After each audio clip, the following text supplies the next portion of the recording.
कि घर कोई नहीं आएगा आपको देने के लिए, आपको निकलना होगा अपने हक के लिए, अपने बच्चों के मुस्तकबिल के लिए आपको निकलना होगा। आप अगर सोचोगे कि घर में कोई थाली परोस के देगा तो कोई नहीं देता, उल्टा वो थाली छीन के ले जाएगा आपको।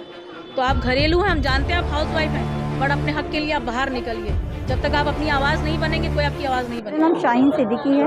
अच्छा मैम, मुझे ये बताइए, यहाँ पे 15 साल से कांग्रेस के काउंसलर, क्या लगता है 15 साल में कुछ काम हुआ है यहाँ आपके इलाके में? सर बिल्कुल इस इलाके में कोई काम नहीं हुआ है। अगर मैं बात करूँ जहाँ मैं खड़ी हूँ, ये खलीलुल्लाह मस्जिद है और इसका जो साइड है, अगर मैं बैक साइड, इसका जो बैक साइड है तो वहाँ पर जो नमाजी आते हैं और जो वज़ू का पानी होता है गलियों में जम जाता है, जिसकी वजह से नमाजियों के कपड़े तक ख़राब हो जाते हैं। तो अगर किसी मस्जिद के आसपास का एरिया अगर ये कंडीशन है तो मुझे नहीं लगता कि कुछ काम हुआ है। तो क्या चाहते हैं मैम आप लोग? 4 तारीख को यहाँ वोटिंग होने हैं, क्या प्लान किया आप लोगों ने, क्या सोचा? देखिए 4 तारीख को वोटिंग है। अल्हम्दुलिल्लाह प्लान पब्लिक का है, क्योंकि पब्लिक ने सोचा है कि ये बदलाव होना चाहिए, एक मौका सभी को मिलना चाहिए और पब्लिक ने ये डिसाइड किया है कि इंशाअल्लाह ओवैसी साहब को वो एक मौका देंगे लड्डन भाई के रूप में। तो मैम क्या लगता है ओवैसी साहब के जो पार्टी है, यहाँ के उनके कैंडिडेट हैं, उनके जीतने से यहाँ परिवर्तन आ जाएगा, जो मुद्दे हैं वो सब दूर हो जाएंगे? सर बिल्कुल, मैं ये कहूँगी कि मुद्दे सब दूर नहीं हो सकते, ठीक है, वो एक टाइम होता है, धीरे धीरे ही वो मुद्दों पे काम होता है।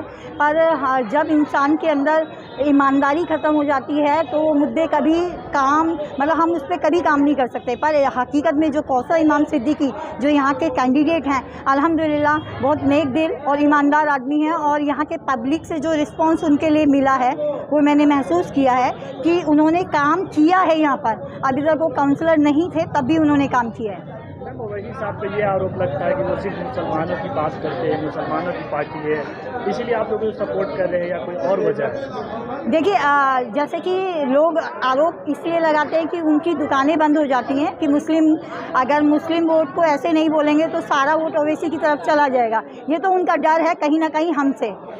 दूसरी मैं बात बता दूं कि ये जो हमारे ओवैसी साहब पे ये जो दे रहे हैं, ये जो आरोप लगा रहे हैं, ये आरोप सरासर इनका गलत है। गुजरात में देख लीजिए, कोशी का परमार एक हिंदू समाज से ही हैं और वो कैंडिडेट हैं सर वहाँ की। हमारे साथ हिंदू भी है, मुस्लिम भी है और सिख भी है, ईसाई भी है, हर कोई हमारे साथ है।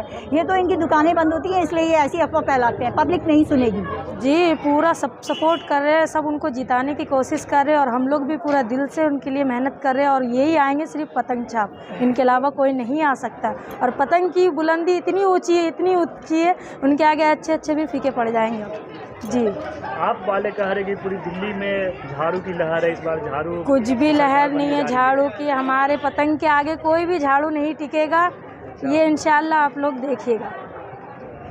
और तो आप लोग क्या सोच के वोट कर लोगों से मांग रहे हैं, क्या मुद्दे हैं? हम लोग इसलिए कर रहे हैं कि ये बहुत अच्छे इंसान है, जो लड्डन भाई है वो हर एक किसी को मदद करते हैं, आधी रात में भी कोई जाते हैं तो सच्ची दिल से वो सबको सपोर्ट करते हैं, इसलिए हम लोग उनको दिल से इस बार पतंग छाप पे जिताने की कोशिश है। आप लोग प्रत्याशी को वोट कर रहे हैं या किसी पार्टी को देखकर वोट कर रहे हैं? किसी पार्टी को नहीं, हम उनको देख के वोट कर रहे हैं, लड्डन भाई को देख के कर रहे हैं, क्योंकि वो बहुत अच्छे इंसान है, सभी को बहुत मदद करते हैं, हमेशा सपोर्ट में रहते हैं इसलिए। अच्छा, तो आपको लगता है कि यहाँ AIMM का पक्ष? बिल्कुल ये आना ज़रूरी है।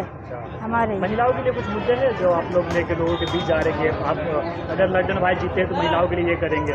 नहीं, मतलब ऐसा नहीं है, लड्डन भाई तो हमेशा आज नेता या ये कुछ भी आया, इनसे पहले से वो सबके लिए मदद करते हैं और कोई भी कुछ भी काम किसी के घर में रहते हो वो बुलाते हैं, उनके हेल्प करवाते हैं, चाहे कुछ भी है, लड्डन भाई बहुत सबको सपोर्ट करते हैं।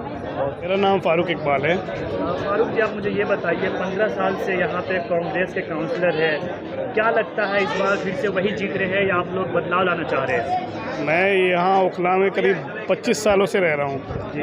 25 सालों में यहाँ पे 15 साल से विधायक वो काउंसलर है यहाँ के, और यहाँ के इलाके की आप बदहाली देख सकते हैं। बटला हाउस चौक से शुरू करें, बटला हाउस बस स्टॉप से गंदगी रोड पे है, पेशाब जो है आपके कब्रिस्तान से होते हुए रोड पे आ रहा होता है, उसी से गाड़ियाँ गुजर रही होती हैं। सारे लोग जहाँ के बाहर के एक भी अंदर आना नहीं चाहते। तो 15 सालों में उन्होंने कोई भी ऐसा काम नहीं किया जिनको वो दिखा सके, जिसके बूते वो वोट मांग सकें। तो आपकी इस बार जो है लडन भाई, ऐसा नहीं कि पहली बार, ये बहुत सालों से काम कर रहे हैं, 20 सालों से मैं इनको जान रहा हूँ इलाके में। अल्हम्दुलिल्लाह इन्होंने बहुत काम किए हैं, हर एक मसले पे काम किया है इन्होंने। इस बार इनको मौका मिलना ही चाहिए और इस बार मजलिस आएगी, इंशाल्लाह आएगी। तो क्या लगता है कि इस बार ओवैसी साहब का खाता यहाँ से खुलने जा रहा है? जी बिल्कुल, अल्हम्दुलिल्लाह इस बार मजलिस ही आएगी, पतंग ही उड़ेगा इस बार। लेकिन लोग कह रहे हैं कि आम आदमी पार्टी जीत रही है, उनकी लहर चल रही है पूरे दिल्ली में। लहर ऐसी कुछ भी नहीं है, वो सब हवाई बातें हैं। कोई लहर वहर नहीं चल रही है। इस बार पतंग ही पतंग उड़ेगा और कुछ नहीं होगा। अच्छा, ओवैसी साहब पे आरोप लगते हैं कि वो सिर्फ मुसलमानों की बात करते हैं। अल्हम्दुलिल्लाह वो बात करते हैं, इसमें कोई बुराई नहीं है। और पार्टियां तो डरती हैं बात करने से, अगर बात करेंगे तो उनका वोट कट जाएगा। ये तो बात तो करते हैं, ये इस बात की परवाह नहीं करते कि हमारा वोट कटेगा या बचेगा। ये मुसलमानों की बात नहीं करते, ये संविधान की बात करते हैं। महिलाओं के लिए ज़्यादातर ऐसा रहेगा, पहले मैं अपना इंट्रोडक्शन दे दूं। मैं ज़ोहरा खान, MIM से, महाराष्ट्र प्रेसिडेंट NGO फोरम से। महिलाओं के लिए ऐसा है कि जो महिलाओं जो हमारे यहाँ कैसे होता है, रात को हम निकल नहीं पाते, बट मेरे ख्याल से आपके दिल्ली में भी यही हाल है कि रात में महिला सुरक्षा नहीं है यहाँ पर। आपको तो पता ही होगा, 2-3 केसेस ऑलरेडी हो चुके हैं। बट उस चीज़ को लेते मैं उस मुद्दे को नहीं उठाऊंगी। बस इतना ही चाहूँगी, अगर नाजरा परवीन सिद्दीकी आती हैं तो मेरे ख्याल से महिलाओं जो अनएजुकेटेड हैं उनके लिए शायद छोटा मोटा एक NGO खोला जाएगा, जहाँ उनको दीनी तालीम दी जाएगी। और जो लेडीज़ जो हैं जिन्हें कुछ काम आता है, उनके लिए भी कुछ ना कुछ इंतज़ाम किया जाएगा ताकि उनकी घर की रोजी रोटी चल सके। ओवैसी साहब अपने भाषण में कह रहे थे कि एक दिन हिजाबी महिला देश की प्रधानमंत्री बनेंगी। तो क्या लगता है कि इंशाअल्लाह हाउस में होकर यहाँ से नाजिया पर सिद्दीकी वो काउंसिलर जीत रही है? इंशाअल्लाह जो सर ने कहा है वो ज़रूर होगा। एक दिन हिजाबी लड़की भी प्राइम मिनिस्टर बनेगी और इससे हम सब सहमत हैं। तो क्या लगता है कि यहाँ ओवैसी साहब का खाता खुलने वाला है? इंशाअल्लाह खुलेगा, क्योंकि जहाँ जहाँ हम लोगों ने कैंपिंग करे हैं, और आज जो ई-रिक्शा का जो कैंपेनिंग था हमारा, हमने लगता है बहुत बेस्ट दिया है। और इंशाल्लाह हमारी जीत कामयाब है और हम पतंग लहराएंगे। और मुंबई जाने के बाद हम वहाँ भी अपनी जीत वहाँ भी कामयाब करेंगे। बनेगा। क्या लगता है मुस्लिम महिलाओं को राजनीति में आनी चाहिए? क्यों नहीं आनी चाहिए? एक बात बताइए, कोई भी रहे, BJP रहे, RSS जो भी रहे, आज तक हम नहीं देखे, क्योंकि हम जब से हम इसमें आए पॉलिटिक्स में, हम यही देखे कि हमारे मुस्लिम भाई नीचे रहते हैं, उनको वो जगह नहीं दी जाती है। और आज लेडीज़ लोग, इसीलिए मैं आज एक अल्हम्दुलिल्लाह, मैं भी एक हाउसवाइफ हूँ, बट अल्हम्दुलिल्लाह आज मैं महाराष्ट्र की प्रेसिडेंट हूँ। तो लेडीज़ लोग जितनी बाहर निकलेंगे ना, तो ही अपनी यानी सम्मान और एक उनका जो हक है उनको मिल पाएगा। और मैं चाहूँगी कि ज़्यादा से ज़्यादा लोग जुड़े इस मजलिस में। लेडीज़ लोगों से भी गुजारिश है कि प्लीज़ आप लोग बाहर आएँ, अपने हक के लिए लड़ें।